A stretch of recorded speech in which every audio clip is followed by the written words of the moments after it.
जय माता दी दोस्तों।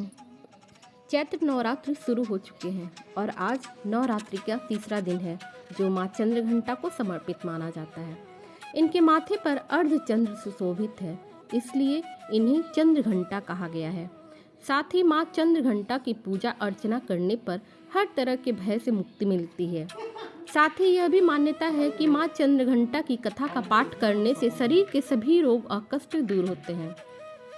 तो आइए जानते हैं माँ चंद्रघंटा की कथा क्या है। कथाओं के अनुसार माँ दुर्गा का पहला रूप माँ शैलपुत्री और दूसरा रूप माँ ब्रह्मचारिणी स्वरूप जो भगवान शंकर को प्राप्त करने के लिए माना जाता है।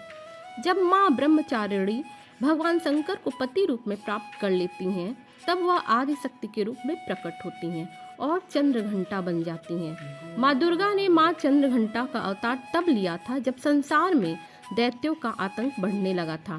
साथ ही उस समय महिषासुर का भयंकर युद्ध देवताओं से चल रहा था। महिषासुर देवराज इंद्र का सिंहासन प्राप्त करना चाहता था। वह स्वर्ग लोक पर राज करने की इच्छा पूरी करने के लिए युद्ध कर रहा था।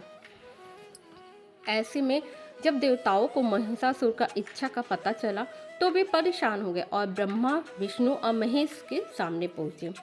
भगवान ब्रह्मा, विष्णु और महेश ने देवताओं की बात सुनकर क्रोध प्रकट किया और क्रोध आने पर उन तीनों के मुख से जो ऊर्जा निकली, उस ऊर्जा से एक देवी अवतरित हुई।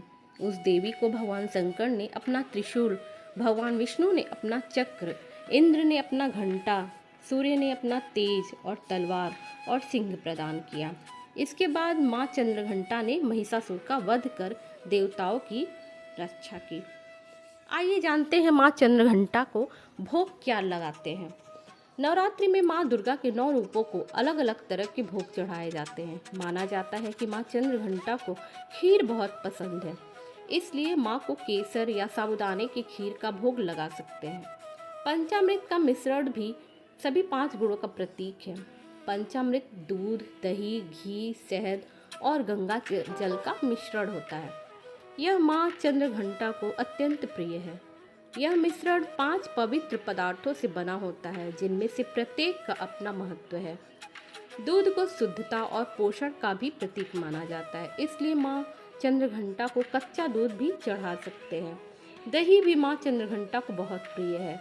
आप दही को सादा या फिर फलों के साथ मिलाकर भी चढ़ा सकते हैं। जय माता दी।